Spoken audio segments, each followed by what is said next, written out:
নমস্কাৰ, ভালে আছেনে? আজি দেওবাৰ বুলি ভাবিলোঁ মাছকে ধৰোঁ। ঘৰৰে ফিচাৰী হয়, ঘৰৰ ফ্ৰণ্টতে আছে। পানী অলপ শুকাইছে। দাদাজন মোতকৈ আগতে নামিলে বাৰু। পাছত মই পল লৈ নামি গ'লোঁ। অলপ ৰ'দ দিয়াৰ কাৰণে নামিবলৈ সাহস হ'ল, নহ'লে মনেই নাযায় নামিবলৈ ইমান ঠাণ্ডাত।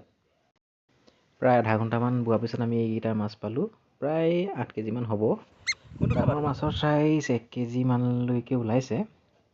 এইবাৰ যিহেতু মাছ দিয়া হোৱা নাছিল, গতিকে ইমান মাছ নাছিল বুলিয়ে ভাবিছিলোঁ, কিন্তু আগৰবাৰেই দিয়া, প্ৰায় 2 বছৰ আগত দিয়া মাছ আছে। এনেদৰে ধৰি মেলি আগতেও খাই থকা হৈছে বাৰু।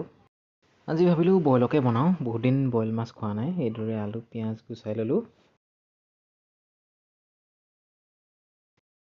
বিলাহী কাটি ল'লোঁ আৰু মাছত হালধি নিমখ সানি ল'লোঁ আৰু কেৰাহীত মাছ, পিঁয়াজ, আদা নহৰু পেষ্ট আৰু বিলাহী আলু দি পেলাই এইদৰে পানী ঢালি উতলাই দিলোঁ। আপোনালোকে জলকীয়া দিব পাৰে, আমাৰ ঘৰত সৰু ল'ৰা যিহেতু আছে, গতিকে জলকীয়া দিয়া নহয়। তাৰ পৰা পালেং আৰু ধনিয়া দি নেমু অলপ চেপি দিলোঁ। বৰ বিশেষ কষ্ট নহয় এইদৰে বইল মাছ বনালে, কিন্তু খাবলৈ বহুত ভাল হয়। আপোনালোকে এদিন খাই চাবচোন। ধন্যবাদ ইমানখিনি চাই থকাৰ বাবে। আকৌ কেতিয়াবা কোনোবা এটা ভিডিঅ'ত লগ পাম। Bye bye.